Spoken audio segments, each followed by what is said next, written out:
हाँ, good afternoon, student.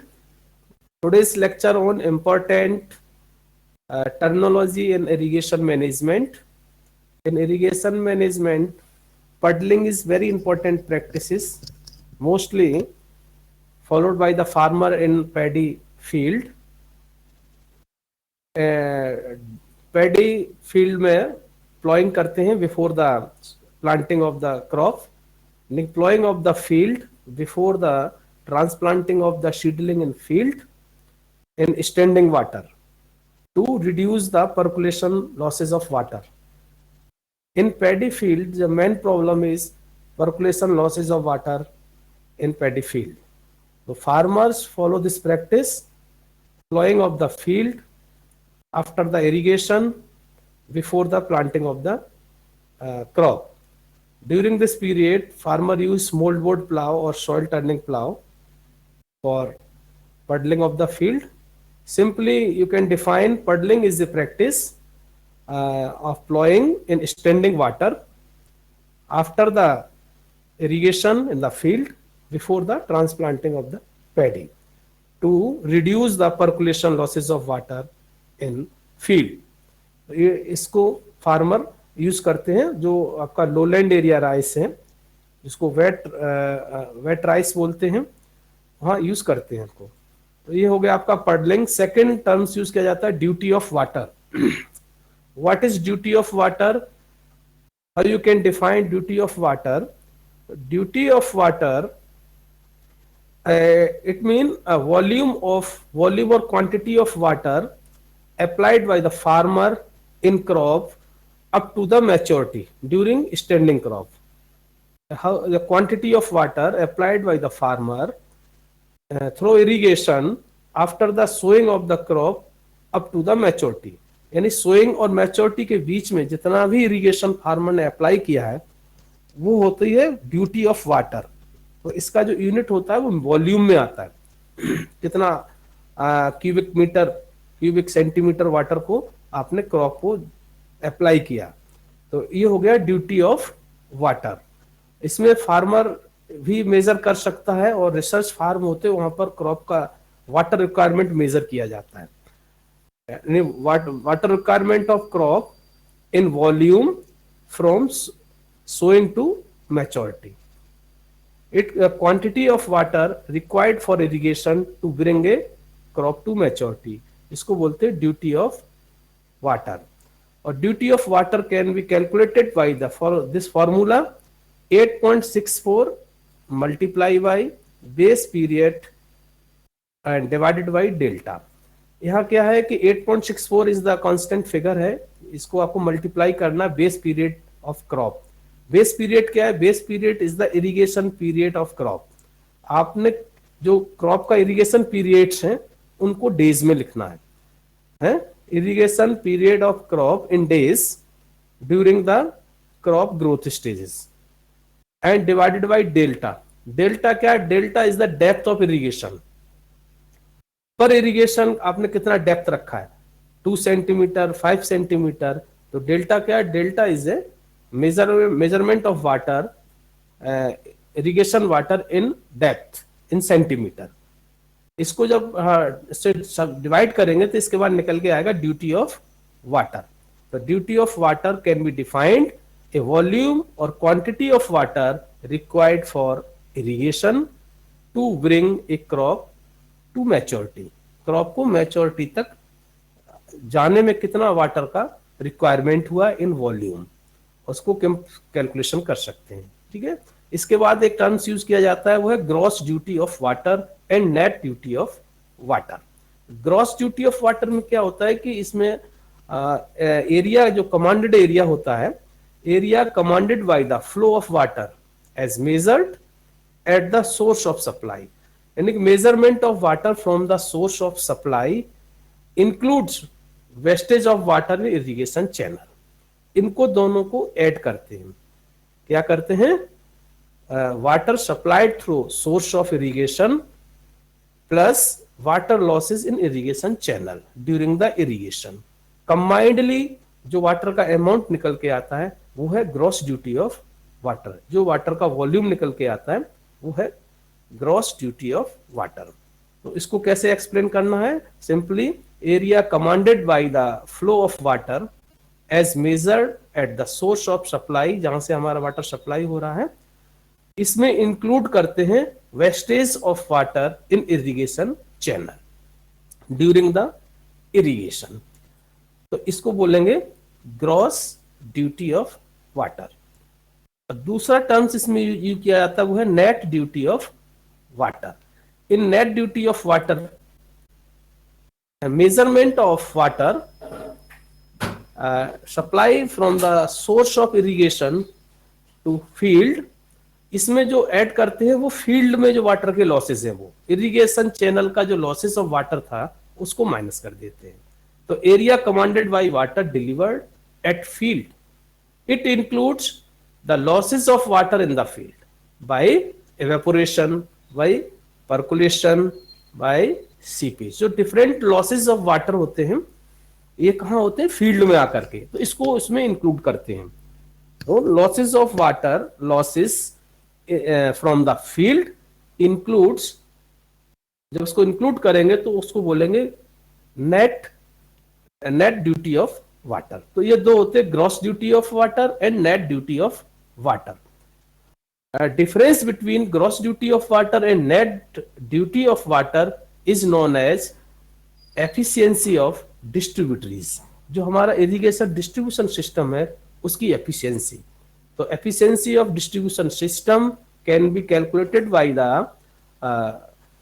The formula gross duty of water minus net duty of water. इसके बाद जो figure निकल के आएगा वो कहे बताएगा कि हमारा डिस्ट्रीब्यूशन जो सिस्टम है उसका कितना परसेंट, कितना उसका एफिशिएंसी है।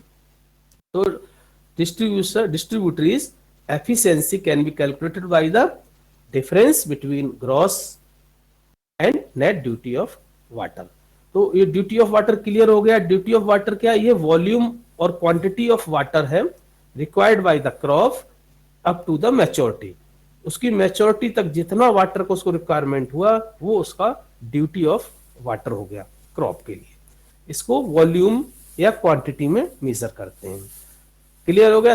अनदर वर्ड यूज होता है इसमें जो किया था बेस पीरियड, जो फार्मूला में बताया था। बेस पीरियड क्या है? इरिगेशन पीरियड है the period in days during which irrigation water is supply to the crop. आपका जो इरिगेशन जो पीरियड है इन डेज में जब जब आपने वाटर क्रॉप को सप्लाई किया है, इसको बोलेंगे बेस पीरियड। तो क्लियर हो गया? Gross duty of water, net duty of water, distributaries efficiency and base period.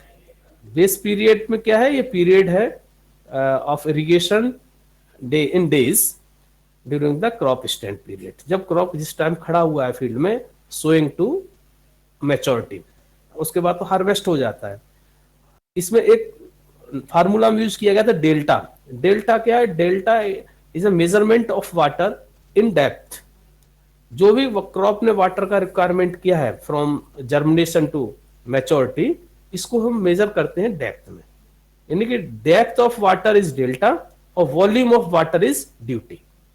तो delta is the total depth of water in centimetre required by a crop during its duration in the field. Duration of crop क्या है? Germination से germination to harvesting.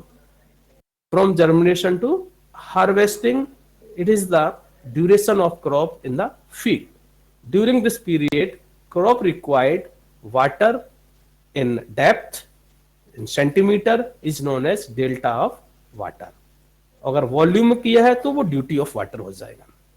तो इसको short notes में exam में आता है कभी कभी के define delta of water and duty of water, gross duty of water, net duty of water, और वो फार्मूला से आप कैलकुलेट कर सकते हैं अगर न्यूमेरिकल आता है तो। इसके बाद है कोर वाटरिंग। कोर वाटरिंग एक टर्म्स यूज किया जाता है इरिगेशन में, इंपॉर्टेंट टर्म्स है। कोर वाटरिंग ये क्या होता है? ये फर्स्ट वाटरिंग होती है, first watering of the crop. जैसा कि फार्मूला में बताया गया था, क्रॉप का जो रिक्वायरमेंट है वाटर का वो सेम नहीं रहता है, तो स्टेज टू स्टेज वेरी करता है।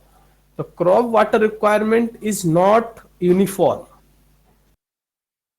It is depend on different waste period. अलग अलग पीरियड में अलग अलग क्रॉप का वाटर रिक्वायरमेंट होता है, कभी ज्यादा होता है कभी कम होता है।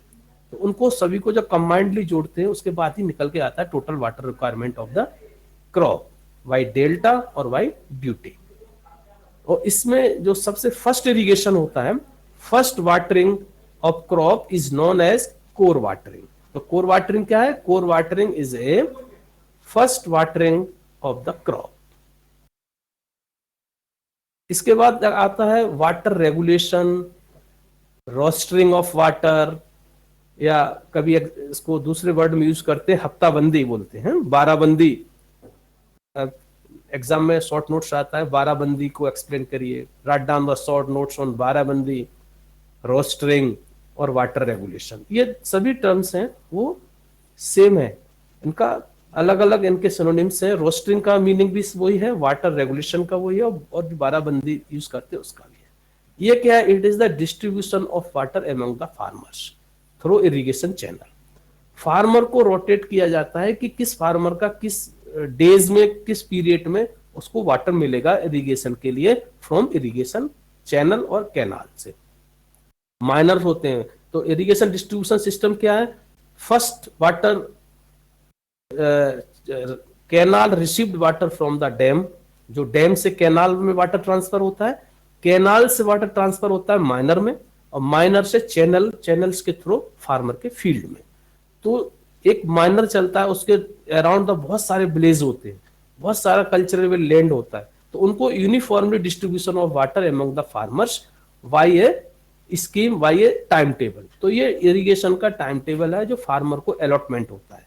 जैसे एक example for farmer a farmer है, तो ए फार्मर को वेडनेसडे को 9 AM से 12 AM तक उसको वाटर मिलेगा। तो उस ड्यूरेशन में वो फार्मर अपने फील्ड में इरिगेशन करेगा, और जैसे 12 होगा तो नेक्स्ट फार्मर का रूटीन आ जाएगा, वो आएगा, वो आपका उस फार्मर का क्लोज कर देगा चैनल और अपना आगे फॉरवर्ड हो जाएगा वाटर।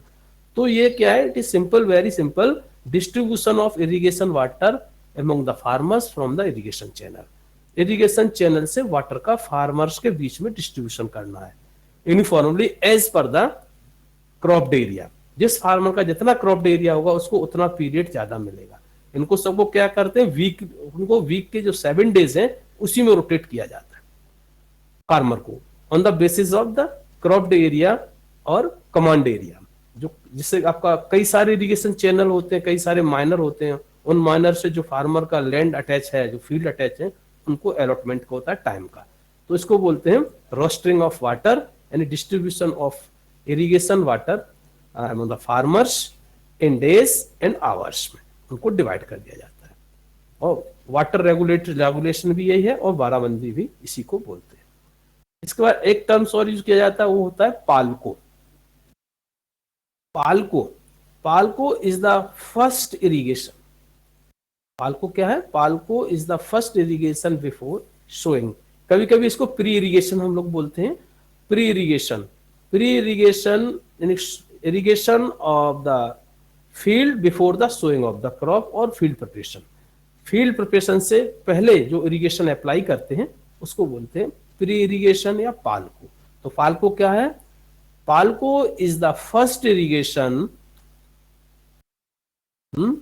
पाल्को इज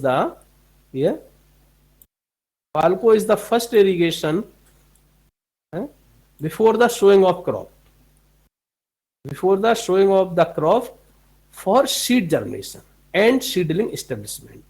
तो what is the purpose of पाल्को? पाल्को का जो मेन ऑब्जेक्टिव है सीड जर्मिनेशन परसेंट को इंप्रूव करना, और ये हर फील्ड में जरूरत नहीं होती इसकी। प्री इरिगेशन और पाल्को is if required, if the proper moisture is not available in the field, farmer can apply a pre irrigation before the ploughing of the field. आपने प्री इरिगेशन किया, इसका प्लोइंग कर दिया, देन शोइंग कर दिया। अगर प्रॉपर मॉइस्चर है soil के अंदर तो आपको पाल्को की जरूरत नहीं है। पाल्को का रिक्वायरमेंट ऑफ पाल्को when the moisture percentage is not sufficient in the field, field में मॉइस्चर बहुत कम है, then you apply a pre irrigation known as पाल्को। पाल्को में क्या है, पाल्को improve the germination percent of the seed. आपका जो सीड है वो मॉइस्चर की वजह से हो सकता है जर्मिनेट ना हो रहा हो, तो उसको हम एक प्री इरिगेशन देते हैं फील्ड में, इसको पाल्को बोलते हैं। और इसका जो इफेक्ट क्या होता है कि हमारा germination of the seed good और establishment of the seedling is good. तो इसको बोल, ये है जो टेक्निकल टर्म्स यूज किया जाता है इरिगेशन मैनेजमेंट में। ये इंपॉर्टेंट जो है मेजर टेक्निकल टर्म्स हैं, इसको टर्मिनोलॉजी ऑफ इरिगेशन मैनेजमेंट कहते हैं। जैसे एक इसमें जो लास्ट है वो ये है moisture regime. Moisture regime, what is moisture regime? Moisture regime is the percentage of moisture in the soil against atmospheric pressure।